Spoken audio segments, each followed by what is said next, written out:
أعزائي المشاهدين، السلام عليكم ورحمة الله وبركاته، وأهلا وسهلا بكم في هذا اللقاء الجديد لبرنامج إخباريات الذي نقدمه لكم من مدينة نيويورك، والذي سنتحدث فيه عن دراسة أمريكية جديدة تناولت العلاقة الوثيقة بين تناول القهوة وتنشيط الذاكرة. على الرغم من الآثار السلبية لمادة الكافيين، وهي العنصر الرئيسي في القهوة التي يتناولها مئات الملايين من البشر، إلا أن دراسة أمريكية جاءت لتسلط الضوء على بعض الجوانب الأكثر إيجابية لهذه المادة التي باتت تعتبر جزءا لا يتجزأ من حياة أكثر من 6 مليارات نسمة حول العالم. فقد أشارت أحدث دراسة أمريكية إلى أن مادة الكافيين الموجودة في القهوة تفيد الذاكرة وتساعد على الاحتفاظ بالذكريات لفترة أطول وبدقة أكبر. The latest research in Nature Neuroscience from Johns Hopkins University revealed some very interesting data. It said that a dose of caffeine of 200 milligrams, roughly the amount you'd get in a good-sized cup of coffee, can help you actually improve your memory for up to 24 hours. What that means is it's very important, because if you improve certain types of memory for 24 hours, those memories can go from your short-term memory to your long-term memory, meaning you can memorize and learn new things possibly.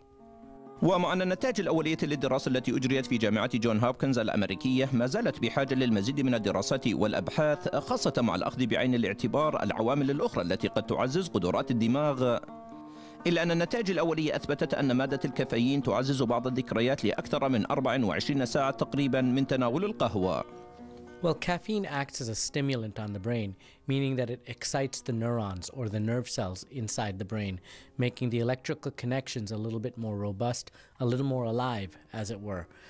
Caffeine in any of its forms can be used. For example, you can get caffeine from coffee, or else also from tea, or from energy drinks, or Coca-Cola, or even from a pill. Either way, a dose of 200 milligrams in this study showed that you can improve certain types of memory for 24 hours. وأكد القائمون على هذه الدراسة على أن اكتشاف التأثير الإيجابي للكافيين وأثره على تعزيز الذاكرة عند البشر واستمراريتها أمرا إيجابيا، حيث تبين أن 200 ملغرام من الكافيين على الأقل كانت ضرورية لتقوية الذاكرة بشكل أفضل. Well, the study was done simply on a dose of 200 milligrams. Above 200 milligrams, there may be bad effects in terms of a cardiovascular perspective, in terms of making your heart race too much or your blood pressure go too high. But the study specifically in this case was done looking at memory, where certain tests were done and then the caffeine was given. So it ruled out any other factors that could have affected the memory, unlike previous studies.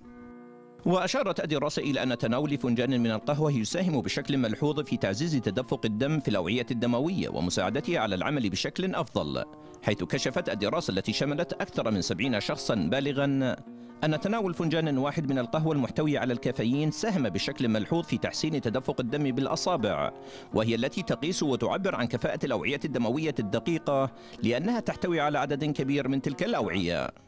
Lately, there's been a move towards much lower doses of caffeine that still seem to boost performance, and that seems to suggest that its major effect is on the brain itself. Potentially affecting the brain in many ways. It may affect how well you send signals to contract the muscles, and it also may affect the feedback.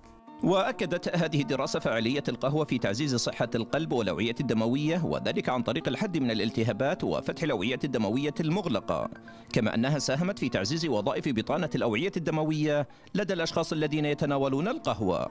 When people take caffeine, they rate the exercise as easier as compared to not taking caffeine. There's also several studies that suggest you don't feel as much pain when you're doing exercise that's associated with pain. So I think it's probably a combination of effects inside the central nervous system. وقد أشارت الدراسة التي نشرت في مجلة نيتشر العلمية إلى أن تناول القهوة قد يساعد العاملين أمام شاشات الحاسوب على تلافي والتخفيف من أمراض الرقبة والكتفين، وتضفي نوع من الاسترخاء والتقليل من التوتر عند الكثير منهم.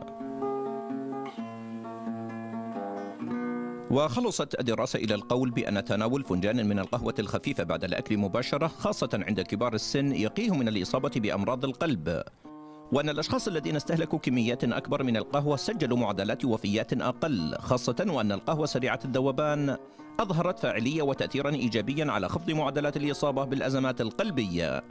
You can use this type of dose, it seems, every day, but further studies have to be done in terms of the long-term effects on the good versus the bad for this type. This was one of the pioneering studies to show the benefits on short-term memory and learning for one specific type of learning. However, now we have to do more studies to see long-term effects in caffeine on the memory with prolonged use. وعلى الرغم من تلك الفوائد إلا أن الدراسة حذرت في الوقت ذاته من أن تناول مادة الكافيين بجرعات كبيرة قد يؤدي لأضرار سلبية بالصحة، يعتمد ذلك على حجم وكمية الكافيين التي يتناولها الشخص. وحتى الآن لم يختلف العلماء على أن تناول كميات كبيرة من القهوة التي تحتوي على مادة الكافيين سيكون له أضرار جانبية على صحة الإنسان، إلا أنهم أكدوا أيضا على أن الكافيين لا يقتصر فقط على القهوة، وإنما يوجد في العديد من المكملات الغذائية بما في ذلك الفواكه والخضروات. حسرام زيتون لبرنامج إخباريات نيويورك.